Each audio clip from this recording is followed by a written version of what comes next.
That's a really powerful thing to hear because in the entrepreneurship space, we hear a lot about knowing your why, right? Like, know why you do what you do and make sure that you have a really powerful and frankly emotional connection Yeah. to why you're doing what you're doing. I think something that is so important for business owners is to know who's your people and who's not. Right.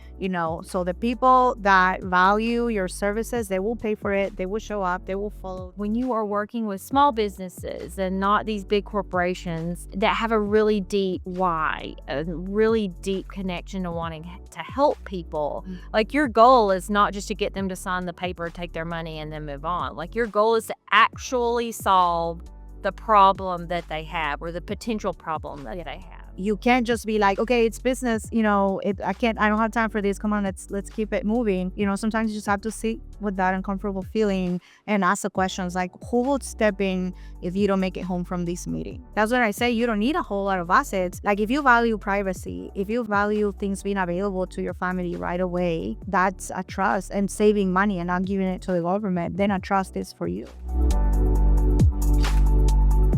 Hi, welcome to the podcast. This is the Unnicheable Podcast. My name is Sarah Lorraine. I am a creative entrepreneur, photographer, videographer, you name it, here in Chattanooga, Tennessee. And I have a very special guest on the podcast today. Hi. Thank you for coming. Yeah, my pleasure. I'm going to tell everybody who you are with me. Hey, yeah, of course. My name is Priscilla Casaberry, and I am the owner of Rivolo Casaberry and Associates Law Firm. And we do family immigration, wills, trust, and asset protection for specifically families that have minor children. Okay. Yeah. So tell me more about that. So explain it to me like I'm a 5-year-old. Like, Okay. what is it that you do and are passionate about? So what I do is I help families make a plan that will cover, who would take care of their kids, what's going to happen to their assets if they were, for something in life, that stuff happens, if they were to be incapacitated or if they died. Right. And that's something we talked about before about a lot of times people think about what happens to their kids if they pass away. But what, especially for single moms, like what happens to your kids if you're just, you're in a car accident, maybe you're in a coma for a month Right. or, something like that. Yeah. So there's like a big thing that you have a will, you're good, that is it is an important part of, you know, creating a plan, but it's not everything because, like, if you stated, if you happen to be in a coma, you're not dead, so nobody's looking at your will.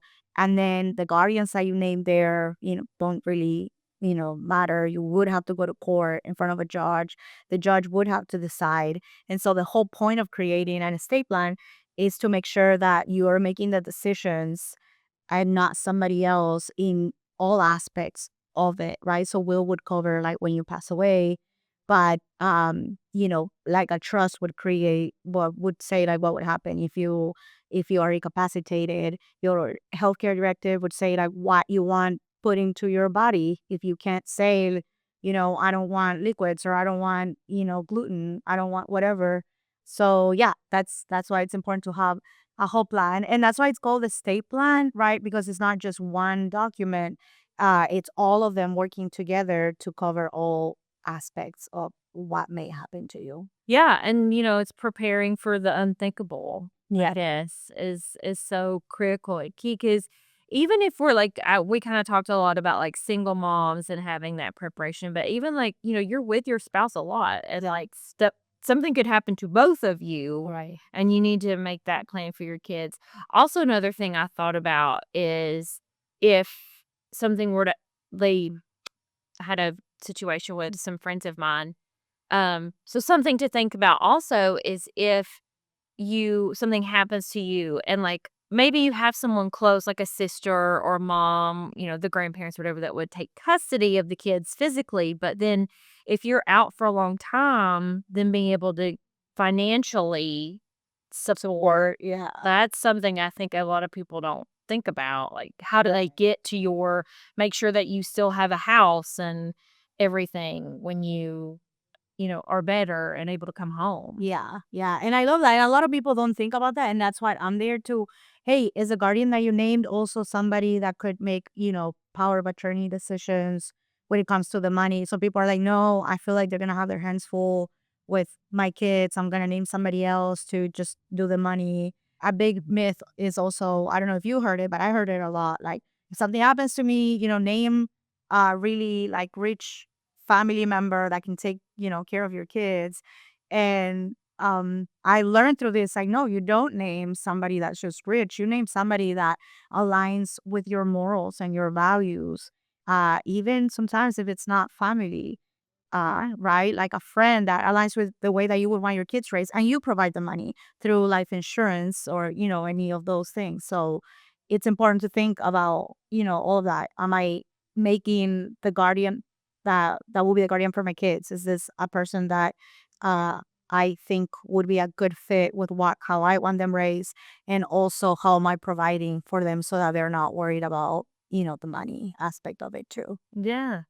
So tell me a little bit about I because tell me a little bit about why you chose this. There's lots of things you can do as an attorney. Yeah. Why did you pick this specific niche on the unnicheable podcast? Yeah, right? Yeah, so I think it picked me actually. I never thought I would be practicing estate planning.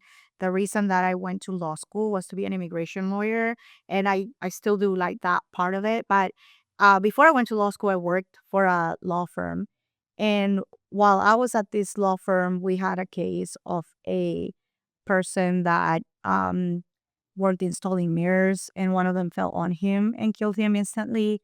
And so he had a 4-year-old kid. The mom was not in the picture. So the grandparents lived in another country and they were planning to adopt their grandchild. And so that's when our firm, came in, stepped in to represent the grandparents. And we had, proof that they had money, that they could send him to a Montessori school where he would learn 2 languages. They had property that he would be well off over there. But the judge and the, child protective services person were still kind of like undecided and requesting more evidence. And I mean, I was there for like 2 years and it was not resolved. And so this kid was moving from foster home to foster home Wow. while they were trying to make a decision. And so I didn't think about that anymore. I left that place, went to law school. My last year, I took Wills and Trust as a class, and that's when this story came back to me, and I learned how easy it would have been for the dad to state his wishes of who he would want to take care of, his kid, and not have a judge. The judge doesn't want to make the wrong decision, and so it just takes longer than if he would have just said, "Hey, this is who I want."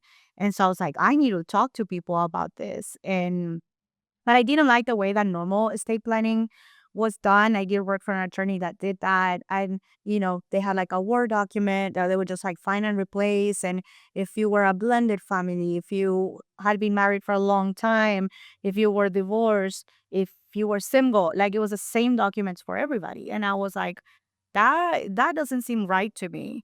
And come to find out, that's the way, like, he wasn't committing malpractice. Like, that's the way that normal estate planning attorneys practice. And so I found a group of attorneys that practice in a different way. And so they are not transactional attorneys. They're like your attorneys for life. We want to be there for, you go from single to married, from married to kids. Your kids turn 18. Want to be there for it all. And so I was like, yeah, that's the kind of attorney I want to be. I always picture myself being, how like in movies they have the local doctor that everybody knows. That's kind of how I thought I would be an attorney. And this, was part of my vision. So I was like, yeah, I wanna educate people on what happens to them. And it has been amazing. Like the clients that I have, my gosh, do I feel like I'm making a difference. Like they're so happy when they leave. They leave with that peace of mind. And I feel like I'm part of their family.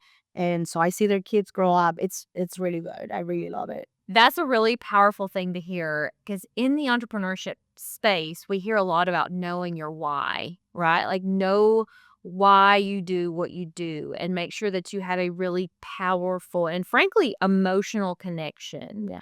to why you're doing what you're doing. And then that's what's going to get you through the seasons where you're not making any money Oh my gosh. or where it's really hard. You have a really hard client or situation. Like going back to that core, like why and thinking of that little boy, Yeah.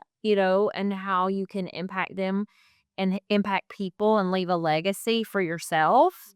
I think that applies to so many types of businesses and just people in general, like unpacking what it is that drives you and how you can help and make the world better than you found it. Yes. I think that that is so important. And also finding your why helps you find your people, right? Because when you know like why you're doing, who you're trying to help, then because I'm not in marketing, I'm a lawyer, but still, right? They're like, okay, who are you speaking to? And I didn't know, um, like who do I want to talk to? And so yeah, trying to find who your people are. Then I just went back to my story, and I'm like, yeah, it's families with minor children, like the ones that worry about what would happen to their kids. And I know it's not everybody. I've met with clients where they're like, "Well, I'm gonna be dead, so I don't really care, what happens with." And that's perfectly fine. That's not my people, but my goal is to educate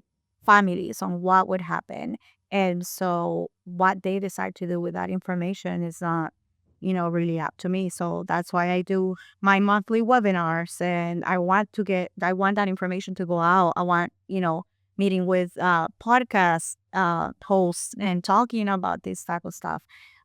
It's just all about like getting the information out.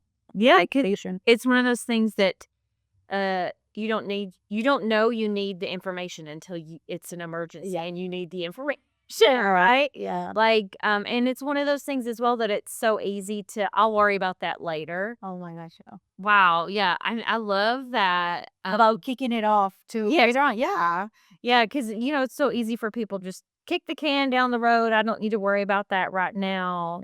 But, it's sort of an insurance policy. Like if you are preparing for your child's college fund, you probably should also be thinking about like things like this. Yeah, yeah. And so that's why I say like my process is made so that when somebody comes to me and says, "Hey, I want to do this," I know how easy it is to like, you know, procrastinate when it comes to this. So I have built a system that makes it easy for you not to like forget about me. So I will, I will reach out to you. I will email you. I have newsletters that go out that, I people see and they're like, "Oh my gosh, yes, I know." I'm always there. The way that I do things, I know like one example is that usually when you send somebody their trust or will before they sign it. People do that and then they're like, yeah, yeah, I'll read it. And then they never do. And then something happens and then they had it almost done and never signed because they wouldn't review it. So the way that we do this is like, hey, these are your decisions. Is this what you want? Yes, we'll draft it.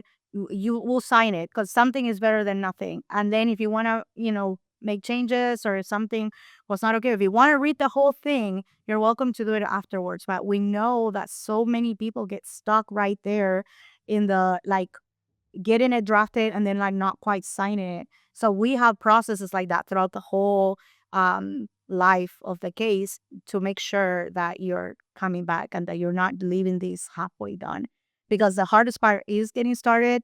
But it is something that it's so easy to just be like, life is lifing. And and I just can't deal with this right now. And so that's why we're there to make sure that you complete it. Yeah, and it's something people don't wanna think about either, like, it's kind of worst case scenario, but I love that you sort of are providing a service beyond just providing the documents, Yeah. it sounds like you're really holding their hand through every step of the process and just making sure it gets done. Because so many, like you kinda mentioned before, like, a lot of business owners are very transactional, and that is, we are in business, right? It is transactions.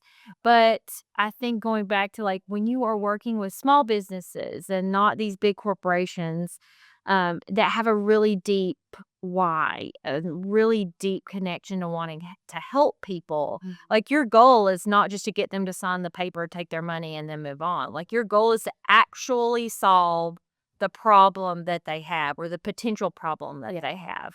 And I think that's such a great mind shift for us to have as business owners is, yes, obviously, we are in business, we want to make money, we want that transaction to happen, but putting your focus and intent around actually solving the problem Yeah. of your client or customer is far beyond that really is what's gonna set you apart Right. Yeah. from, like, people who are just simply Doing that. transactions. Yeah, Yeah. like filling in Word documents. Right. And that's the thing is like document based, estate planning. There's people that want that. They don't want a Sure. relationship with you. They just want the document. And that's great. Like I think something that is so important for business owners is to know who's your people and who's not. Right. So the people that value your services, they will pay for it, they will show up, they will follow, they will, so yeah, I am centered in more than just documents. I take coaching calls on how to deal with debt, how to talk about debt. I want to be better when it comes to being there for my family. I'm already preparing. So far, knock on wood, none of my clients have died. But if that were to happen, I want to be prepared on how to, deal with somebody that's going through grief. And so, yeah, my preparation goes way beyond just like, okay, here are your documents. I want to be ready to talk about this. There's so much stuff that happens, especially with parents, where sometimes they don't agree with the, guardianship nominations. Like they don't agree with the person and they're at a standstill and having the skills to talk them through, hey, ask questions.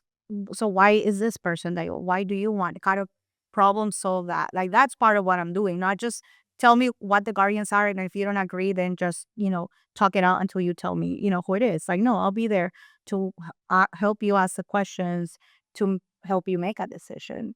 That is such a interesting perspective, but and I totally see where you're coming from because even in my business as a photographer, because I'm not a marriage or family counselor at all, but also I have been to a lot of weddings and I have witnessed a lot of family dynamics. Yeah. Right. And so when you are a professional and you have witnessed a lot of family dynamics, you've witnessed grief, eventually in your career, there will be, you will have experience probably over and over again dealing with people who have passed. And so being prepared for that and be able to sort of be there for them in a more meaningful way because you have that experience, I think is really a cool thing and interesting. Because, like I said, I don't have like, I'm not a therapist, I'm not, like, digging into things with people, but also I can help guide people on, like, what's normal, what's not normal, what's Yeah. appropriate, what's not appropriate, like, who should be here for what and when, and so that they don't get in their head about it. Right. And then also doing boudoir photography, I shoot a lot of boudoir photography, and, that is kinda therapy in and of itself, 'cause, like, a lot of what we're doing is, like, reframing the way that women think about themselves and their bodies through a photo shoot, right? I'm not a therapist, but I'm still sort of providing a service to coach them through something that is going to be impactful in their life. Yeah. In a similar way, like, you're kind of coaching them through the grief Right. and coaching them through the process of it, not because you're a grief counselor, but because you've bared witness to it Yeah. a lot. Yeah. Well, and I agree with with war photography. Like you're so vulnerable at that point, Mhm. and you're kind of putting your trust on, the sides of you that you don't like, and you're kind of putting the trust on somebody else to do a good job, covering those and making you feel confident Mhm. and all of that. So, um, talking about death is very vulnerable, and you have to, with some clients, I've had to even like pause right there, like, while they're like dealing with their own mortality. And so you can't just be like, okay, it's business, I don't have time for this. Come on, let's keep it moving.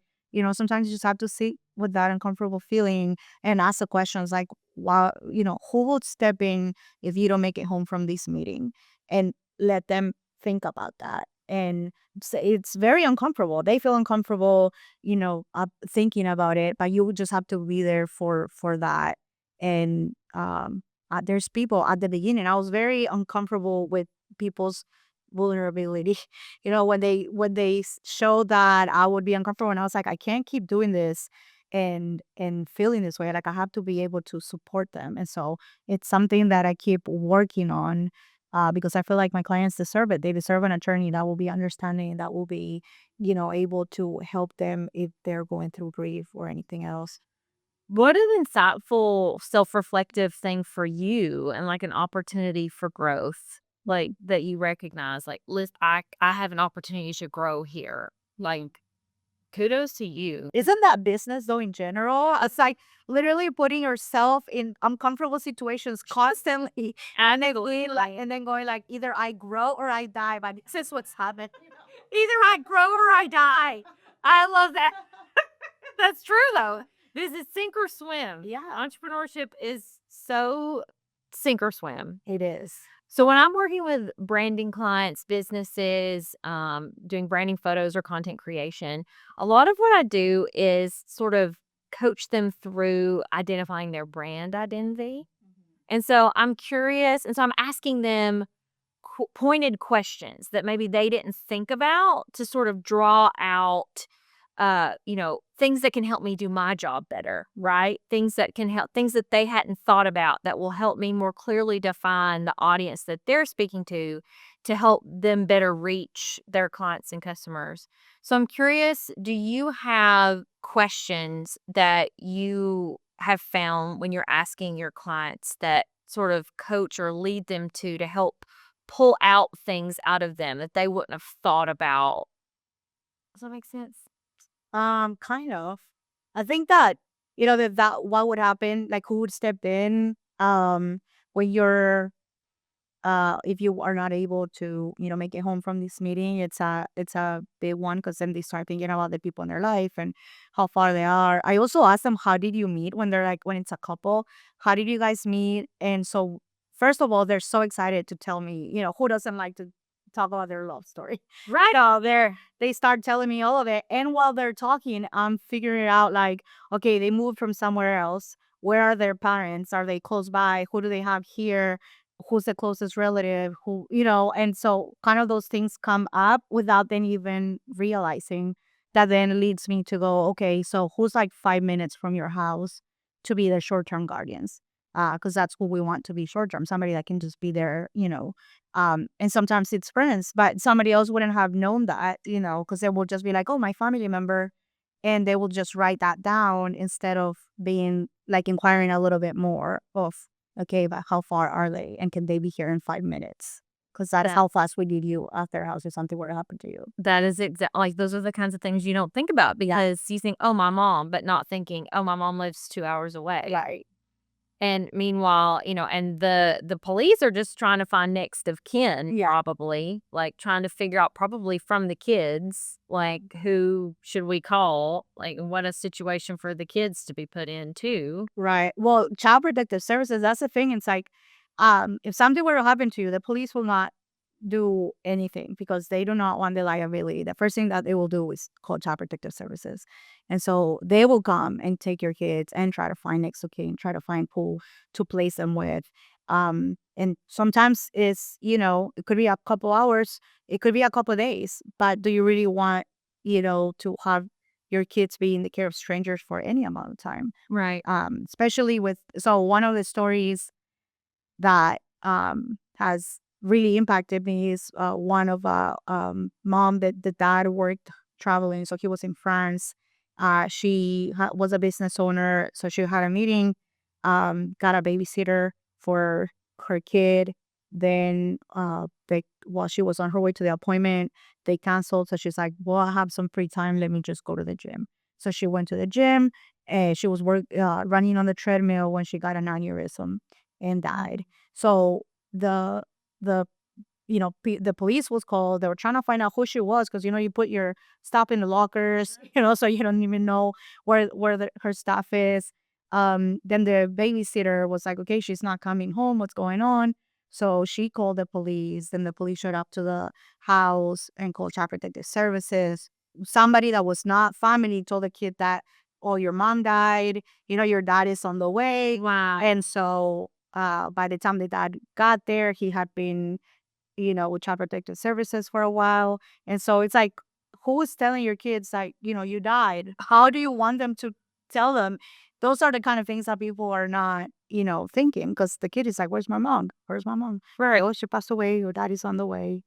And so, yeah. Wow. But yeah, again, something that I never thought of. Yeah. Like, that is so important and impactful on the rest of your child's life, because that's a moment that they will never forget. Right. Then there's like therapy afterwards of like how you were told and what the experience was. And um not that even if you did it perfectly, they might not need, therapy, but still it's like it's one thing to talk about the grief of losing a mom versus like the experience of being told, that she passed. The trauma of it. And right, the trauma of like waiting for your dad and not knowing what's going on and all of that stuff. So um if she would have named somebody that was like close by, the kid would have probably been with playing with his friends and, you know, figure out in a different way. I'm sure the guardian would have been somebody that they trust to say information like this in a very tactful way. So yeah, those are all the things that, yeah, I feel like anybody watching this right now, send this to every mom you know. I know Like, send this to every mom you know, because this is things that no people don't think about that just are so important. they're so important. Yeah. Wow. So tell me a little bit about, I know you really sort of provide, again, we've talked so much about how you are providing a service more so than just documents to be executed in the event of your passing or incapacitation. Tell me a little about the experience you provide when people are finalizing their paperwork and they're picking up their packet and all that. Yeah, I know. Just my relatable. Yes, yes. It's my favorite thing to talk about because it's my favorite part of the whole experience. And so when they have the binder delivery, we have what it's called priceless conversations. So I send them ahead of time a list of questions and they pick five. And when they come into my office, I ask them those questions and it's whatever speaks to them. I have clients talk about how they met. I have clients talk about what are important values and morals that they wish their kids had if that were important to them, that if they couldn't pass on because something happened to them that they would want them to have, or what qualities they think it's important to find in a spouse, or their favorite vacations. I had a couple say we don't want to talk about any of that. We want to talk about how they are right now. And so they went through each kid and they kind of said, we love how you're, bold and confident and, all of this stuff. And then each kid, saying like all the things and their wish for the future. And it's just such a precious thing to look back on, when they're like 5 years old, like this is what was important to you. Imagine like a 25, a 30-year-old hearing their parents say like you were confident and bold and all this stuff. And then you're, looking at yourself and going like, wow, where did all of that go? You know, What happened to me? what happened to me? Yeah. Yeah, but so good to hear it. I am a firm believer that as attorneys, we should pass on way more than just your assets. You are way more than just your asset. Your experience in starting a podcast, your experience in having like your own photography business, helping people do their own branding, like everything that you learn is stuff that your family would love to know. And they don't, you know, when you pass away, they will not miss the money that you left them or didn't leave them. They will miss like you talking and smiling and the way that you say certain things. Like that's what they miss the most. And so that's what I'm trying to leave too, not just assets, but your values and your morals. Yeah, and leaving a piece for them, so in the event that you're gone, that they have something that they can sort of cling to. Going to. And that's just something I just think that is so super cool, and I love that you're sort of making it accessible because, a lot of times people think, like, I think in movies and things, like, the only time you ever see, like, a video of someone who's passed talking about the will is like They're so rich. they're so rich and millions of dollars. Yeah. But with these sort of, so something that I think you and I have something really cool in common in that we are both helping people memorialize the moments of their lives Yeah. for the future.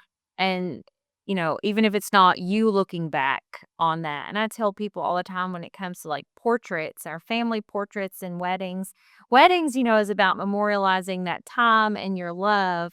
But also, like, your grandchildren are going to look at these photos Yeah. and see who you were.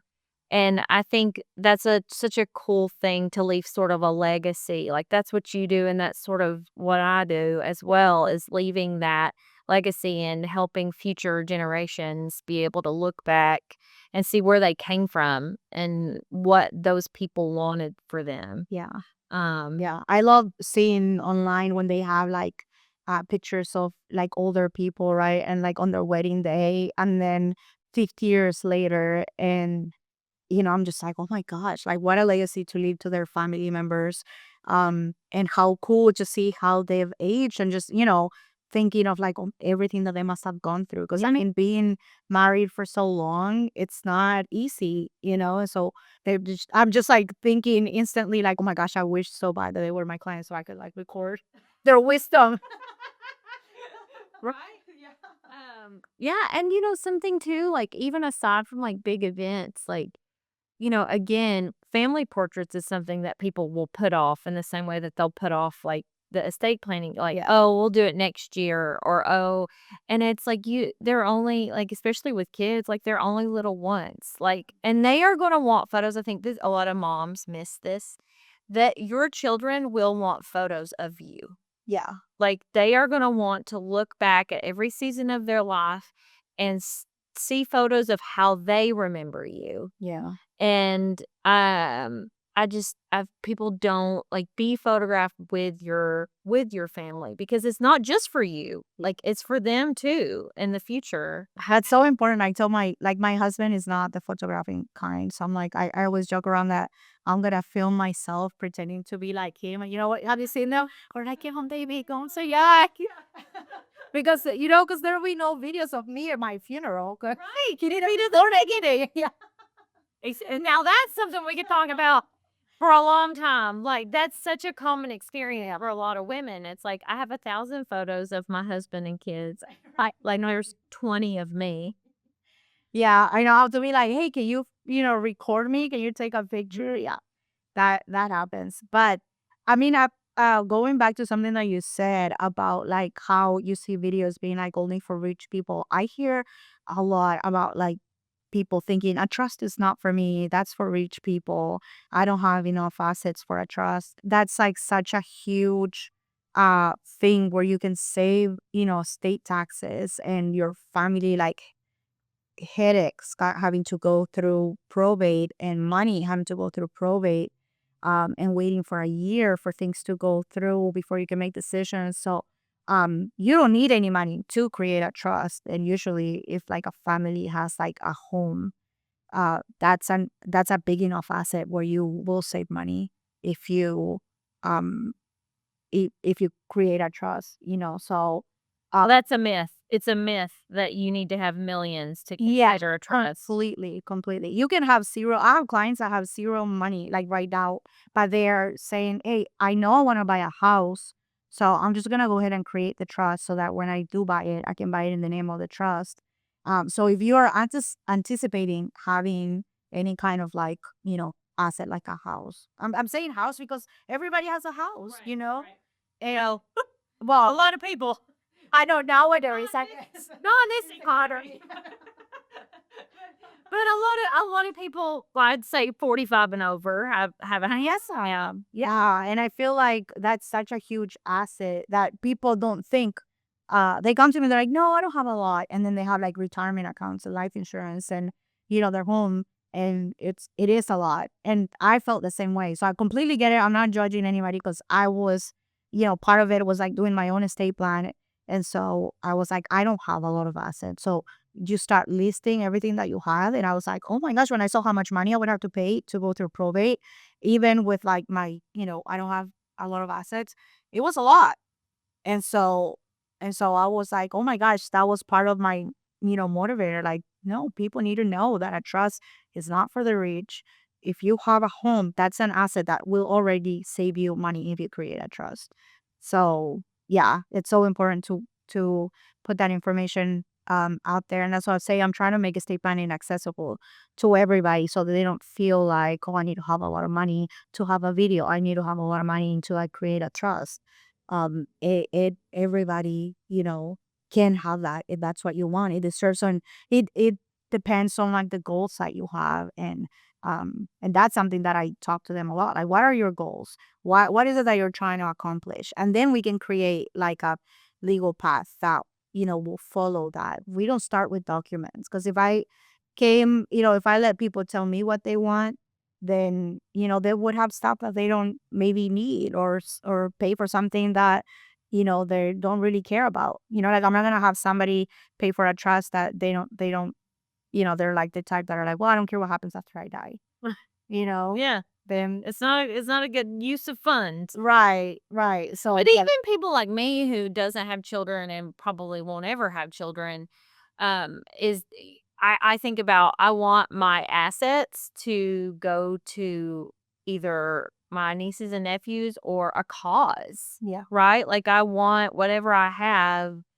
My husband and I have talked about we want to leave to, we have 5 dogs, so we're big animal lovers. Mhm. Probably do like the Humane Society or McCamey, local Chattanooga Yeah. shelter. Like that's something to think about too, because like if even if you don't have children, like estate planning is still Yeah. important.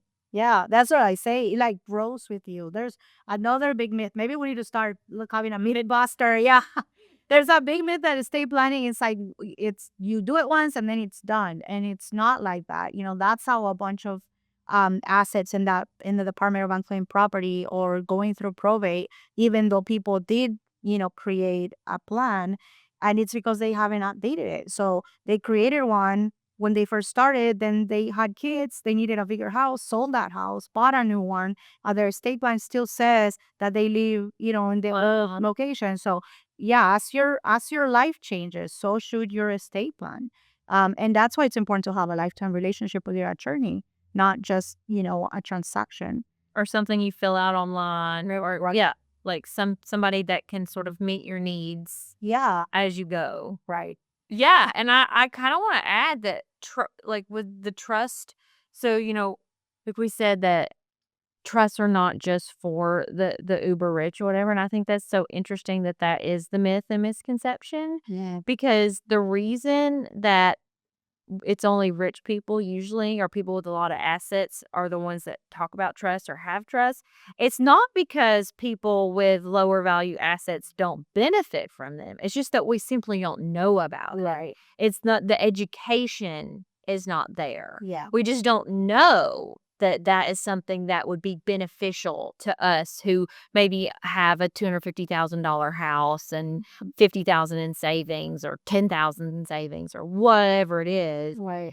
People don't they just don't have when you're not in those circles, you just don't know that that's something that could even benefit you. So, Yeah. I love what you're doing to sort of champion educating people. These kinds of things are not just for people who have all the resources. Right. Yeah. And even like the process of probate, people don't really know exactly what that means. They do think, oh, I have a will not go through probate. A will goes through probate. So what does that mean? Is that it means that, it will take between a year and a half, for it to completely go through the process. That means lawyer fees, that means court fees. If all your assets are frozen while it's going, through probate. So if you needed to pay your mom's house, Right. oh, do you have enough money to pay your own mortgage and somebody else's mortgage? That's how people end up like losing, assets that would have been given to them. They get lost in foreclosure because they didn't have enough money to pay for it, and the parent didn't designate, a way for them to pay. It's public. You can go online and look Whitney Houston's will, Michael Jackson's will. All of that, it's public, and what assets you have and who is it going to. Anybody can access that, and it costs between 5%, 3 to 5% of all your assets to go through probate. So Wow. now you're losing 5% that could, have gone to your family. Um, Now just paying it to the government. And who wants to do that? No. We don't wanna give them a dime more than No, they need. exactly, exactly. And so when they're like, okay, what helps with all of this? And it's a trust. So that's when I say you don't need a whole lot of assets. Like if you value privacy, if you value things being available to your family right away, um, that's a trust and saving money and not giving it to the government, then a trust is for you. 1,000%. Yeah. My husband actually lost his mom, of ovarian cancer, and he says all the time that, even though she had a long battle with cancer, they were sort of as prepared for her death as I think they could be, Mm. emotionally and all that kind of stuff. He always says, like, it was almost worse going through the business side of death, is what he called it, while you're actively grieving and then navigating the business side of it was just it's so, so difficult on families. And so I just say that to sort of share that I think anything that you can do to make the lives of the people you've left behind a little bit easier Yeah. is such a gift Oh my gosh, yes. to the I people that you love. I hear that a lot. And a lot of my clients are actually people that did have to go through probate with like a family member or something like that. Like you said, the business aspect of it. And they're like, I am not doing that for my kids. Like Mhm. I want them to make sure that they're grieving and that they're not having to worry about the business aspect, of dying. Because yeah, there's so much that goes on there. Even having to make decisions like, would you want it to be cremated or buried, or which casket, which, how would what service would she have wanted? Like all these is all stuff that you can, designate ahead of time. And that's not even going into the real business, which is like the payment of things and, making sure that the taxes are paid and having to go through probate, like all of that. It's even more burdensome, having to find an attorney. Oh, now you have a deadline to meet for this, and now you have a deadline to meet. And you're like, I just want like 5 seconds to mourn the loss of this person that meant so much in my life. And instead you're having to do all of these other things. So yeah. So that being said, like how difficult all of that is, I think that also highlights how important it is what you do specifically, that you can be such a comfort to those families during that time because you're somebody that that family already knows, Yeah. right? I think that's such like the idea of having an attorney that stays with you for life, I think is impactful in that season of death because if you have been in their lives for the whole time Yeah. and you knew that person well and can share with that family or the family maybe, maybe the kids have met you like in different situations and things like that just kind of speaks to also how valuable having the service of having an attorney for life can be because then you are going to be someone that they know and a warm welcoming person to help them through whatever hard thing is happening because you typically only need an attorney when you're doing something difficult in life, right? And so having someone you know and can be so warm and inviting and comforting through those hard things, I think is such a cool thing that also a lot of people just don't think about that they need or would want. Yeah. So I think that's such a cool thing about what you do is being that additional sense of comfort and that additional layer of being helpful in a season of hardship. Yeah. That's how I envision it, honestly. Like I envision them coming when they're kids. I have a lot of them that their a kid was just born or they're really little, but I want them to come back when they're 18 and so we can talk about, the power of attorney and the healthcare directive before they go to college.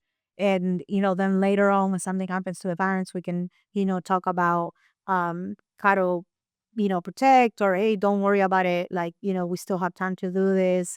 That's what I want to do, to be there for the family, and then when they pass away, be there for the kids after like knowing their parents, because then it will feel like family, and that's what um I strive to be. Yeah, I do want to be different that way. I don't want to be just a transactional lawyer. I want to be their lawyer for life, like you said. Yeah. It's such a cool thing that you can be there for them. It's somebody that they know, and it's not just some random white dude, frankly. Like, it's just not some, like, random person that they don't know that is maybe you're just another appointment on their calendar, Right. like, to close this estate or to sign these papers. Yeah. Like, that's just not the experience that people wanna have when they're in the middle of the grieving process. So Right. having someone that they know, that they've known their whole life probably, that can be a comfort, and again, like we said, somebody that knew their parents or knew their family member and knows them, it's got to be such a comforting thing that is just priceless, you know? Mhm. I hope so. I hope so. And that's why I try to be better. Like I think I saw the other day somebody posting about like, oh, you're not the cheapest or something. It was like a business person, right? That somebody had a client had told them like, you're not the cheapest person out there. And he was like, I never try to be the cheapest. I try to be the best.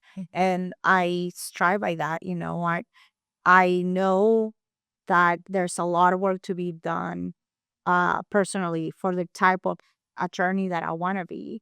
And so I try to be the best, and that maybe translates to not being the cheapest because, I mean, obviously cheaper would be a transaction, document based thing. So Something ChatGPT can spit he'll out. spit out, oh my gosh, chatty, as I like to call him.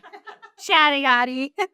Yeah, definitely, but that's why I'm not the cheapest, but I always try to be the best. And so, preparing for, having those conversations, so have a death communication coaching call, and then how to, spot issues and conversations, how to have hard conversations with your clients, how to be with them when they're having hard conversations with their family. I have a lot of them that they're like scared for what they're gonna have to go through because they can't get their parents to create a Right. plan, and so like talking to them about how to do that, and because you can't force them either. Right. So yeah, all of those things are stuff that you wouldn't think an attorney would have to prepare, but I see this all the time and I'm like, I have to be better. I have to be better. I have to be able to have those conversations with them. Well, and to me, that's what professionalism is be able to I feel like the ultimate testament to a professional is someone who brings to the table things that you didn't think about, Mhm. whether that's hiring an attorney or a photographer or a content creator, videographer, whatever service that you are looking for. The difference between someone who's okay and someone who is really polished, professional, and great is someone who brings to the table things that you never thought that you needed or thought to ask. And because I think part of my job as a professional is teasing things out of people Right. to be able to provide the best service that I can provide to them, Yeah. and meet their unique needs. Like, that's what real professionalism is. And to speak what you were saying about, cheap, not being cheap, but being the best, I feel like, you get what you pay for in life. 9 times out of 10, like sometimes you get lucky and you get something great for a really cheap price. Yeah. But in the year of our Lord 2025, those things are few and far between. Like, whether it comes to professional services or products, whatever, you really, especially with professional services, 9 times out of 10, you are really getting what you pay for. You have the right to choose how much you want to pay for anything, right? But you have to understand that, What you're getting. what you're getting. Like, yeah, you're not going to get the same level of service at the cheapest bottom of the rung thing. My husband likes to remind me of that because I grew up like we only ever bought like the cheapest brand you could find of anything. And, money was always really, really tight. So It was all we never went for even the middle. It was always the cheapest thing. And so it's been a mind shift for me as I've gotten older because my husband is more of the approach. Let's buy something that's going to last. Like, let's invest in something that's good quality. And it's been a hard lesson for me to learn. And I even hate to admit this, but he is right. He's right. I agree with you 100%. I know it's like the same way, grew up with not a lot of money. And my husband, yeah, he's always like, you get what you pay for, you know? Yeah, Uh, and it's true. And so, like, now being a service provider, right. that is I get it. And that's such a hard, thing sometimes for entrepreneurs too, is, like, to value ourselves, Right. and to understand our value proposition and to understand, and to be okay with providing a service while also, like, Yeah. you know, getting paid fairly for your time For your time. and quality and service. Yeah.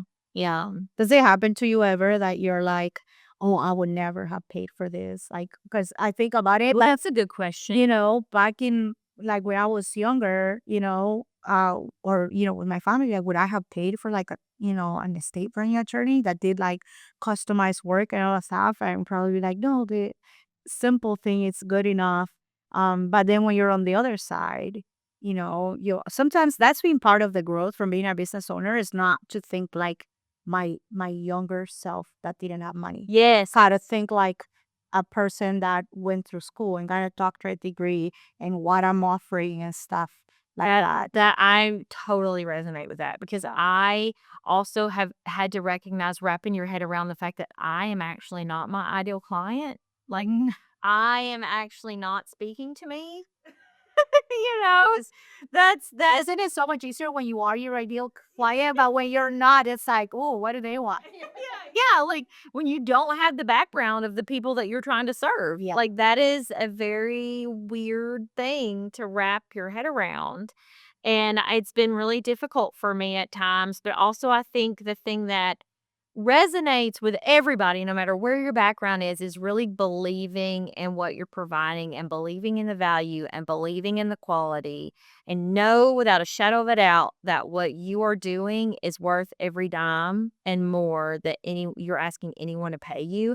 And when you have that confidence behind Yeah. what you're charging people, that is when people really start to, I think, hear you and, like, also recognize it's that confidence that will cause people to also have confidence in you.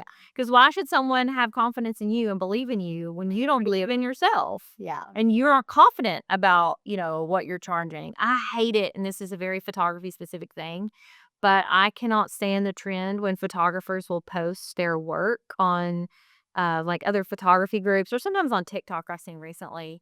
They're like, "How much would you pay for this session?" I'm like, "This is not how any of this works." Like, we should be looking at this Yeah. because it's photography is so much more than the final product, at least in my opinion, and the way that I like to do it. Obviously, I'm creating beautiful photos, Yeah. but it's also about the experience that you get with me in the photo taking process and the prep process and and the delivery process. Like, every step of it is a part of that experience that I'm providing. And like we talked a lot about today, coaching them through, helping them figure out what they actually want for their wedding or what they want to get out of a boudoir session. Or how they want to speak to their ideal client. If they're a business, getting branding photos or video done. So much of that, it's so much more than getting the right settings and understanding lighting and clicking the shutter button. There's just so much more to it than that.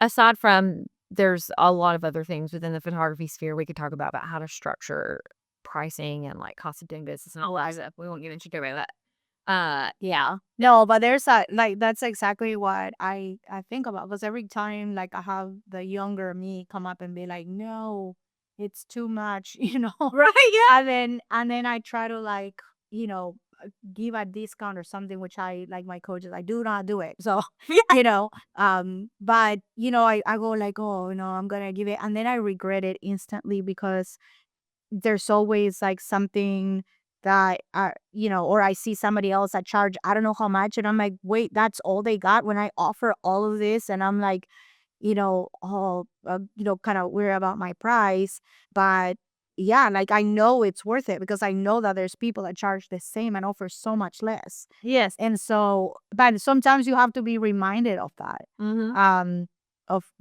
yeah, I see other people's like trust, and I'm just like, what is this thing? How much you paid for this? You know, like a 10-page trust, and I'm like, how much did you pay for this? And You got ripped off. yeah. So I was just like, yeah, it's so important. Like that's part of like the mental work that you still have to do. You did. As business owners, you constantly are having to do mental gymnastics to like, and so I had therapy this morning, and we actually talked a lot about my feelings toward money and how I am trying to work through some anxiety feelings about money and scarcity because I grew up in a situation where money was scarce and that was very prevalent and obvious in our home, and it was a big source of conflict. And so my feelings about money, I'm realizing are really impacting me and the way that I carry forward in my business. And so I'm really working hard on changing the way that I feel about having enough money, making money, and just how I think about it in my head and so that I can kind of move forward in a positive way. Because it's such a you hear a lot of coaches and things talk about like an abundance mindset. You have to have an abundance mindset to be able to sort of manifest that for yourself. And I'm really realizing how true that is because if you come from a place of scarcity, you're always afraid that, oh, it's not, I'm not going to have enough clients. I'm not going to get enough bookings. Yeah. If you're coming at it from that angle, you're probably not going to have enough because you're going to give discounts. You're gonna take clients that you can't serve super well, Yeah. and then Or clients that are not for you, like the difficult clients, because you're like, well, no, this is all I had, so I just have to take what I had, yeah, and then and then you regret it instantly. yeah, and you regret it, and they regret it because you're not providing what they want. You're not serving them, so they're not gonna have positive things to say about you because they're not your client. Yeah, So I just wanted documents, and she made me talk to a video. yeah, exactly, exactly, like, so, yeah, that's really interesting, yeah, so this has all been super great. Oh, another last thing I think I wanna touch on, another thing I'd love your feedback on this, and if you've worked with any business owners from this respect, like, when it comes to their business, especially solopreneurs, like, when it comes to if something happens to you, so me as a wedding photographer, I have 20 weddings, like, if something were to happen to me, Right. who has access to even tell these brides that I'm dead. Right. You know what I mean? Like there's social media and stuff, but that's not like super reliable. Right. So I have like my husband has all login information, but also he's not really like the person that I would want to like he's grieving his wife. Right. Yeah. Does he really care that much about my wedding client that's getting married in December? Probably. Like I hate to say that, but that's facts. Yeah. And so I've designated a friend that is also a photographer that's like, if something happens to me, this is the information to reach out. So there's just kinds of things, but that I have thought about. But have you had any like clients like that, and how did you sort of guide them? So yeah, I actually have had so many of my clients be business owners, which was not, what I was intending, that was not my niche, but I'm actually thinking about adding business succession planning because so many of them are business owners. And you're right, like there's such a huge gap there of like, okay, first you do your own plan, obviously, your trust, but then with your business, yeah, like what happens? Who informs all the other, clients that you have that you're not available or that you were in a car accident and you're in the hospital? What about the money? Like who's, gonna manage that if you needed to pay like bills? Who's gonna do that? So yeah, that's like part two of the planning. You first take care of yourself, and create your own plan. And then you move to part two, where you get like insurance, and you create your LLC. Because how many people are out there doing business and haven't created like any kind of corporation, to protect themselves, like a limited liability company, so that they don't come after them specifically. There's so many people. Yeah, totally. A lot of people that, they consider themselves like small business. But, like, even if you're making like, I think my first year in business, I made like 40, $50,000, which is not enough to live off of. But I mean, is that significant? yeah, Like, it's money. yeah. It's a decent amount of money that needs to be, managed well Right. and protected, like you were saying. So I think even if your business is very, very small, making sure that you have all your I's dotted and your T's crossed, is still super important. Right. Because, yeah, people can come and sue you, afterwards. So even if you got it, oh, you're like, oh, now I'm making money. Now I'm going to do all that stuff. But what about the time before, Mhm. right? Like if you did a work on somebody's home, and now they're coming to sue you, like having an LLC now is not going to help that. Right. So, yeah, trying to get all of that. That's coming. That's coming soon. My goal was to get it done between, like, maybe like the next 3 years, is to add that, and reach back out to all my clients that had businesses, and start talking about, like, okay, how are we protecting the business as well? Yeah. Yeah, having a plan for the business. We have a plan for you. Now let's have a plan for your business. But that what you're saying too.